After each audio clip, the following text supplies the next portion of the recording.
उत्तर प्रदेश जो सबसे बड़ा स्टेट है देश का, एसआईआर का काम चल रहा था, स्पेशल रिवीजन जो हो रहा है वोटर लिस्ट का, किसी भी पॉलिटिकल पार्टी ने विरोध नहीं किया और सभी पॉलिटिकल पार्टी के बीएलए जो जितने जहां बना सकता था उसने बनाया और ये पूरे उत्तर प्रदेश में एक्सरसाइज हुई। अब जब ड्राफ्ट मतदाता सूची आ गई है तो जैसी आशंका थी कि लगभग 3 करोड़ वोट उसमें काट दिए जाएंगे। हम लोग आशंका केवल 3 करोड़ वोट की कर रहे थे, लेकिन उसी दौरान जब ड्राफ्ट वोटर लिस्ट नहीं आई थी, उस समय देश के इकलौते सबसे बड़े उत्तर प्रदेश के मुख्यमंत्री जी उन्होंने कहा कि लगभग 4 करोड़ वोट उनके कटने जा रहे हैं।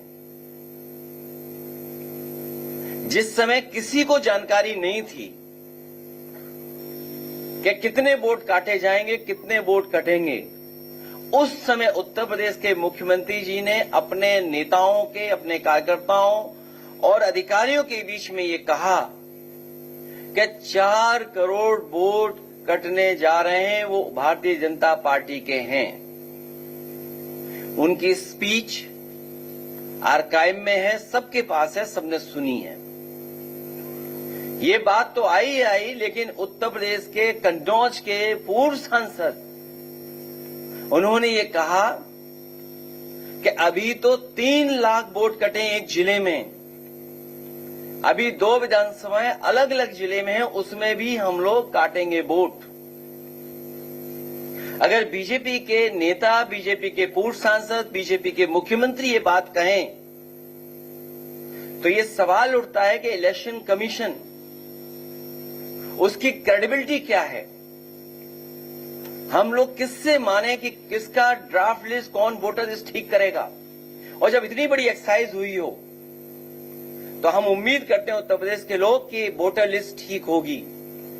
लेकिन इधर जो डिफरेंस नजर आ रहा है राज्य चुनाव आयोग के माध्यम से और भारत सरकार की एक्सरसाइज के बाद जो डिफरेंस नजर आ रहा है, वो डिफरेंस इतना नजर आ रहा है कि लग रहा है कि कोई न कोई साजिश षड्यंत्र चल रहा है। वोट पीडीएस समाज का काटने का और अपना वोट बढ़ाने का। जब एक प्रतिष्ठित अखबार में ये बात आई कि सरकार ने ये निर्देश दिए हैं कि हर बूथ पर 200 वोट बढ़ाए जाएं, तो शक और गहरा हो जाता है।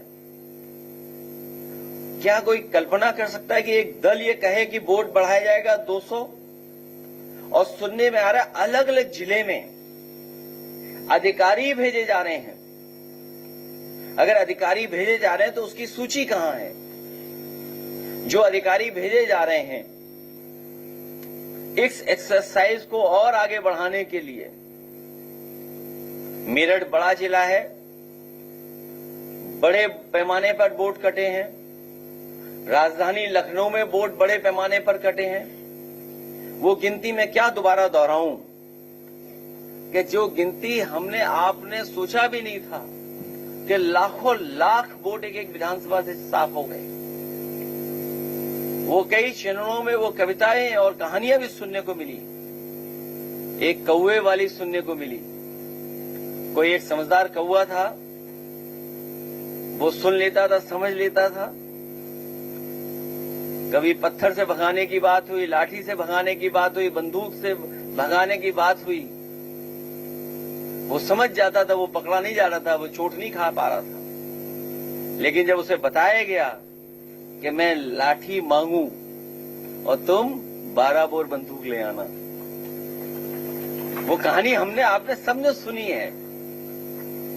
तो जो सोचिए, हम इलेक्शन कमीशन में भरोसा करते हैं, आयोग पर भरोसा कर रहे हैं, और आयोग पे पहली बार सवाल नहीं खड़ा हुआ है। याद कीजिए, बाई इलेक्शन जब हुआ था, यहां रामपुर के लोग होंगे और रामपुर के आसपास के जिले के लोग हैं, हम लोगों ने वो वीडियोस डाले, वो तस्वीरें डाली जिसमें पुलिस वोटर्स को रोक रही थी। किसी पुलिस के अधिकारी पर कार्रवाई नहीं हुई। उसके बाद जो बाई इलेक्शन में हुआ है, शायद दुनिया ने देखा होगा, और मैंने आपके माध्यम से ये अपील की थी कि दुनिया के जितने भी हमारे लोग हैं जो ये समझते हैं कि लोकतंत्र में जो मतदान होता है, जो मतदाता आता है, कितना सुरक्षित है, कितना सुरक्षा के साथ आता है, कि दुनिया देखे कि कैसे वोट पड़ता है यूपी में। उसके लिए आपसे भी अपील की थी और अंतर्राष्ट्रीय प्रेस से भी अपील की थी। बाई इलेक्शन कैसे हुआ था आपने, हमने सबने देखा है। कुंदरकी में पूरा प्राइवेट ड्रेस में अधिकारियों ने मिलकर के वोट डाल लिया, मीरापुर में वोट डाल लिया, कटहरी में वोट डाल लिया। अयोध्या क्योंकि हारे थे, इसलिए अपनी हार को छिपाने के लिए हराना था समाजवादी पार्टी को। तो बाई इलेक्शन हम लोगों ने देखा जहां पर कई बार प्रश्न लगे थे चुनाव आयोग पर। इसलिए हमें उम्मीद है इस बार कि जब इतनी बड़ी एक्सरसाइज हो रही है एसआईआर की, तो जो जेन्युइन वोटर है उसका वोट बनना चाहिए। और हमारा तो सुझाव ये है कि कोर्ट में तो चल रहा ही है मामला, लेकिन उत्तर प्रदेश में कम से कम आयोग ये डिफरेंस देखते हुए ये फैसला ले कि आधार से जोड़ दिया जाए वोटर। क्योंकि ये जो डिफरेंस नजर आ रहा है गांव शहर का और पूरी वोटर लिस्ट का, बहुत ज्यादा डिफरेंस नजर आ रहा है। मैं तो कहूंगा कि ग्राफ वो स्क्रीन पे लाए जाएं, जो ग्राफ्स हैं। ऐसा ड्राफ्ट के अनुसार पात्र मतदाता 12 करोड़ 56 लाख, सबके पास आंकड़े हैं।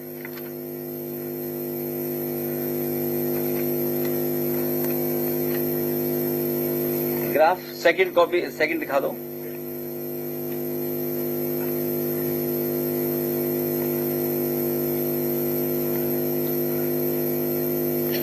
ये भी आंकड़ा सही है, श्रीवास्तव जी देखते रहे आंकड़ा, ये आंकड़ा ठीक है एकदम।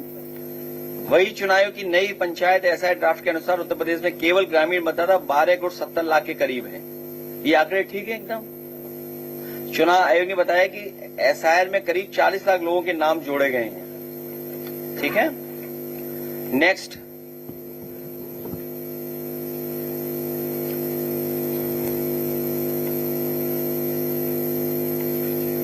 और एसआई ड्राफ्ट में ये बता रहे हैं कि 13 लाख ग्रामीण क्षेत्र में वोट कम हुए, ये भी ठीक है। जो एसआई ड्राफ्ट वोटर लिस्ट बनी है उसमें ये बताया जा रहा है कि इतने कम हो रहे हैं वोट।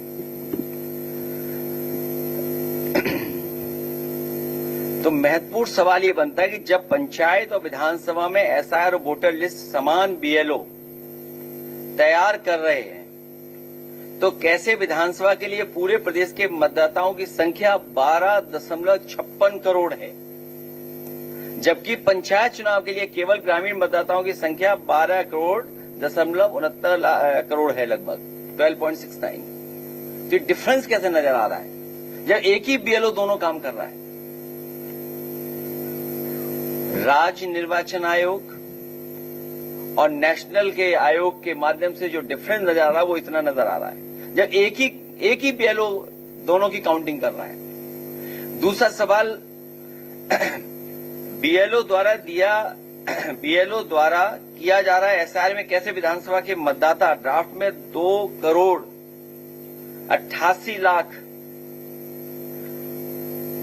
वोटर काटे गए हैं, जबकि पंचायत चुनाव में उन्हीं बीएलओ द्वारा 40 लाख जोड़े गए हैं।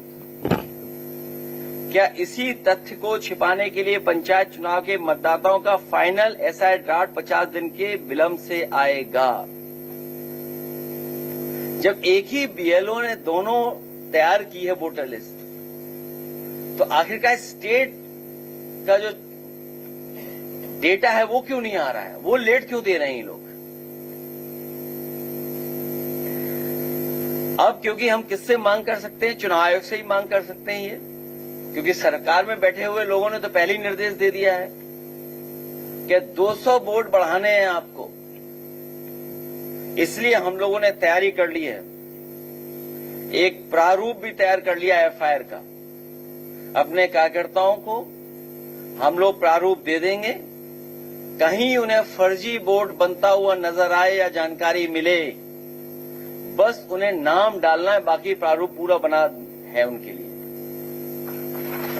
उन्हें ज्यादा मेहनत नहीं करनी पड़ेगी, केवल नाम डालना पड़ेगा, उन्हें डिटेल देने पड़ेंगे। इसलिए प्रारूप तैयार कर करके एफआईआर का कैसा होगा वो हम लोग तैयार कर करके दे देंगे उन्हें। चुनाव आयोग बताएगी दोनों में कौन सा एफआईआर सही है, क्योंकि दोनों आंकड़े एक साथ सही नहीं हो सकते हैं। इसलिए वो दिखाइए नेक्स्ट ग्राफ, नेक्स्ट लास्ट वाला ग्राफ, इससे हाँ ये ठीक है। इसके बाद वाला भी ग्राफ दिखा दीजिए। अब 17 करोड़ हो गए।